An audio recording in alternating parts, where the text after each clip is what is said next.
Lo primero de todo, querría agradecer a la organización por contar conmigo para este tercer Congreso Internacional de Formación Permanente sobre Estudios Literarios, concretamente para el simposio dirigido a la literatura comparada, donde voy a realizar mis 3 videoconferencias. Mi nombre es Javier Domingos y soy doctorando por la Universidad de Zaragoza, escribiendo una tesis sobre la aplicación de los géneros de reflexión teorizados para la novela por parte de Mijail Bakhtin, Luis Beltrán Almería y Antonio Viñuales para analizar los símbolos del cine de John Ford. Dentro del marco teórico, la novela moderna y como prolongación el cine es fruto de la unión de elementos de la tradición literaria popular y de la cortesana o elevada,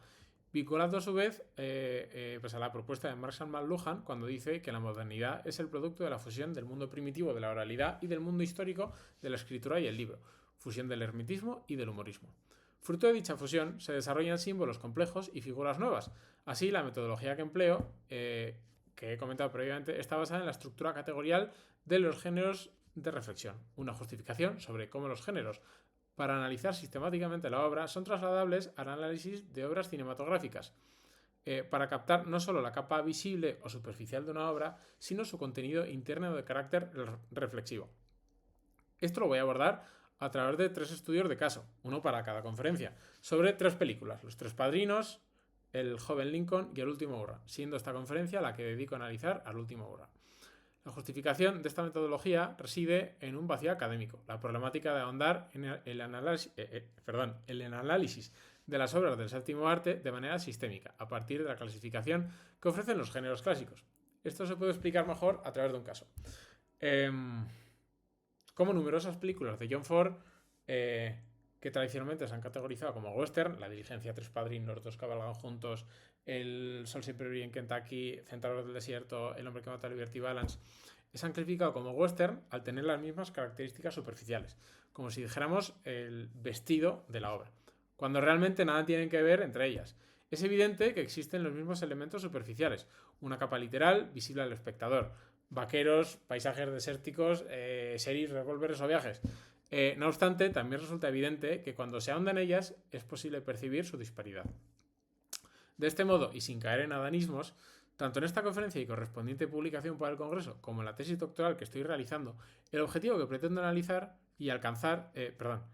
alcanzar consiste en analizar de manera sistémica y novedosa la profundidad simbólica de varias obras del cine de John Ford, una apuesta que demuestro válida a través de unas categorías superiores a las actuales, que permiten adquirir una mayor perspectiva sobre la dimensión estética del cine, explicando sus virtudes como poética audiovisual capaz de reflexionar sobre los grandes cambios en la cultura, historia, costumbres y filosofía a lo largo del tiempo de las sociedades humanas.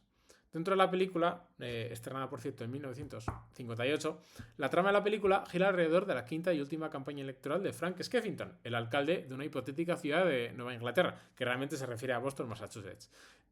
Skeffington representa la tradicional figura literaria del hombre de bien, presente en la obra fordiana en numerosas ocasiones, desde El joven Lincoln al protagonista del primer cortometraje de La salida de la luna, titulado La majestad de las leyes o La majestuosidad de las leyes, o a la figura del juez Priest en su película homónima, así como en El sol siempre brilla en Kentucky de 1953. La obra encuentra bajo la capa superficial de la carrera electoral, en clave simbólica, una fusión de diversos géneros. Frente a la película del Intrépido, donde se encuentra el género puro de la ciudad, El último hurra es un híbrido genérico que aúna la ciudad, el hermetismo, la sátira, lo biográfico familiar y la educación. El género principal de esta obra, su motor, es el de la ciudad, un lugar infernal donde por mucho que se intente es imposible vivir dignamente ni progresar, puesto que el mal siempre se abre camino y termina venciendo. De este modo, frente a la noción optimista de Roger Scruton de la ciudad como lugar donde los distintos se encuentran y llegan a puntos comunes, resultando positivamente en la convivencia, la concepción de Beltrán Almería, a partir del estudio exhaustivo de los géneros, es opuesta. La ciudad como infierno que representa la destrucción de la tierra natal, vinculada también con el mundo agrario,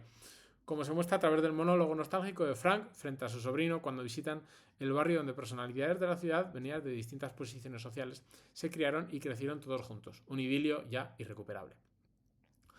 Que el género de la ciudad tenga un gran peso no significa, sin embargo, que sea el único, como he señalado previamente. Otro aquí latente es el hermetismo, al contar con un fuerte contenido didáctico y simbólico, la lucha sin cuartel en el contexto urbano del hombre contra el mundo, elemento clave del género hermético, un conflicto entre el bien y el mal, encarnado Frank, el bien frente al mal que representa no tanto McCluskey, el del candidato de la oposición, sino las personas que lo aupan y financian, las élites financieras y políticas que durante mucho tiempo han intentado usurpar el poder para hacerlo suyo. Esta pugna entre la luz y las tinieblas que plantea Beltrán Almería analizando el género termina con el triunfo del mal.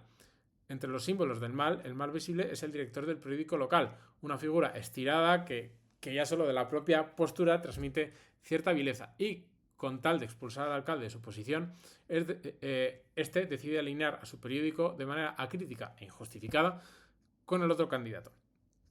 Otro género existente en la obra, que sin embargo se aborda de pasada, es el biográfico familiar. La destrucción de la familia se hace palpable primero por el fallecimiento de la esposa de Frank, previa a la trama, y luego, durante la misma, por la inoperancia del hijo para afrontar cualquier tarea, bien sea doméstica, bien sea en la polis, desentendiéndose de las lecciones de su padre y tomando un camino que deriva en un rotundo desarraigo, inconsciencia y nihilismo. Este hijo suyo representa pues la figura del hombre inútil, figura moderna cuyo precedente premoderno es el del ingenuo. Aprende a mantenerse al margen de una vida que le disgusta, no puede reunir las fuerzas necesarias para cambiar ni el mundo ni su vida y se convierte en una figura tragicómica. Frente a la figura del hombre inútil surge Adam, el sobrino de Frank Skeffington, que, como los espectadores, es educado en los valores morales que Ford considera fundamentales para la pervivencia del sentido comunitario de la sociedad, frente a los contravalores encarnados por sus contrincantes políticos. De esta manera, el género de la educación existe a través de la construcción del personaje del sobrino de Frank, cumpliendo con la premisa del género, por lo cual, como señala Antonio Viñuales, mi director de tesis doctoral, la formación ha de concebirse nítidamente. No basta con la sugerencia, sino que ha de objetivarse. Así, frente a la teoría que plantea Tag Gallagher sobre Adam, de un ser superficial sin compromiso y mal parado, lo cierto es que su aprendizaje es objetivable. Aprende sobre políticas, apego, cinismos, ideales y familia. El proceso formativo de Adam, de hecho, se alcanza pues, a través de la existencia de un maestro, que es un hombre de bien, Skeffington, gracias a sus numerosos diálogos que permiten un crecimiento de conciencia en el educando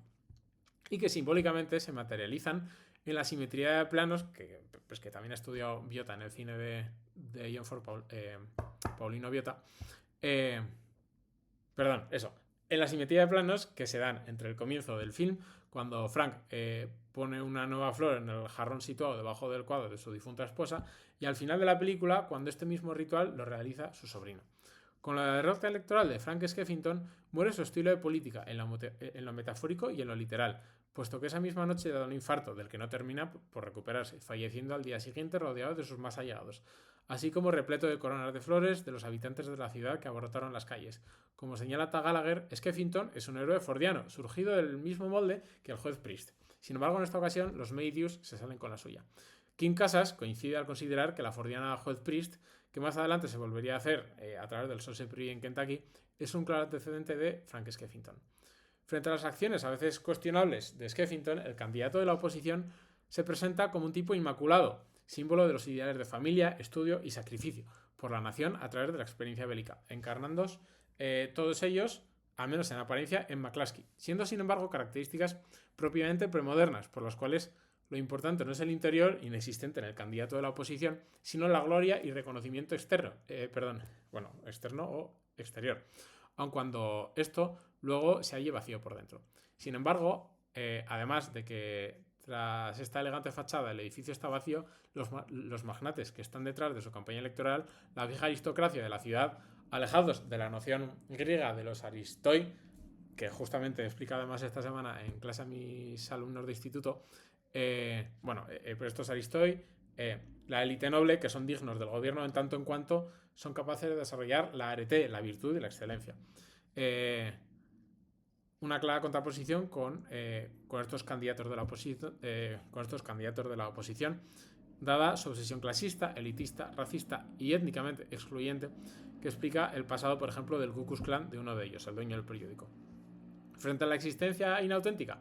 cómoda, puesto que no necesita de esfuerzos interiores, sino sencillamente dejarse llevar por la corriente de las circunstancias, como habría supuesto para Skeffington emplear los mass media desde el poder para el éxito electoral, la virtud de la autenticidad se halla, acorde con el design de Heidegger,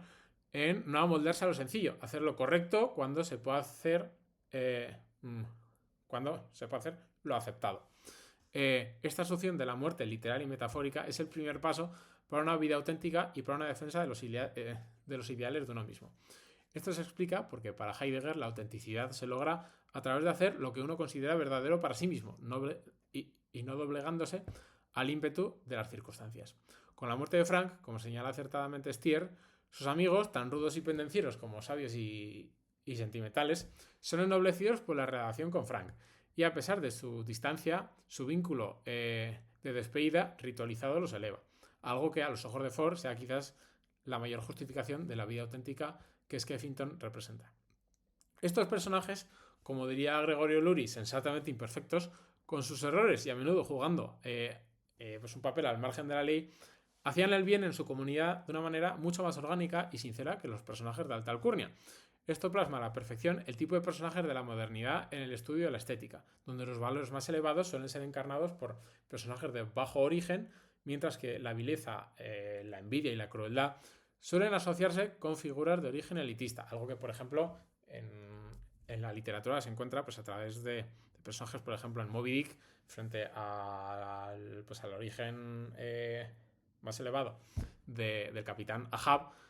se encuentra la humildad la humildad y el verdadero valor que se halla en otros personajes, no de alta alcurnia, como por ejemplo Queequeg, y que está muy presente en Ford desde su juventud, gracias a los aprendizajes extraídos de sus más allegados. Y es que, como señala McBride, la influencia del padre de Ford en él le llevó a valorar cómo su figura paternal era una fuerza social genuinamente buena, sin duda mucho más que los moralistas puritanos que vivían en su Maine natal, algo que dejó sin duda una fuerte impronta en su cine. A pesar de no ser una de sus mayores y más reconocidas producciones, ni llegar a recaudar en taquilla siquiera el costo total de la inversión de la película, esta obra, clave para abordar los cambios de época histórica a través de los cambios en las costumbres, muestra cómo las fronteras históricas de las sociedades humanas en su tránsito a la modernidad en ocasiones han sido vehiculadas a través de los grandes acontecimientos como los conflictos bélicos. Sin embargo, a menudo estos tránsitos se han materializado más bien a través de cambios en las costumbres. De ahí las distintas vertientes entre géneros que van del hermetismo de la lucha sin cuartel entre el bien y el mal, la sátira que destapa lo ridículo y lo falso de las viejas y las nuevas costumbres, lo didáctico en el proceso formativo tanto del espectador como del sobrino, en este caso Adam, y por supuesto a través de la ciudad, donde las viejas costumbres y vínculos comunitarios ya no tienen cabida y terminan por desaparecer, desvaneciéndose como lágrimas en la lluvia. Muchas gracias por vuestro tiempo, por vuestra atención y espero que las otras dos conferencias que estoy por preparar y subir sean también de vuestro agrado. Un abrazo fuerte.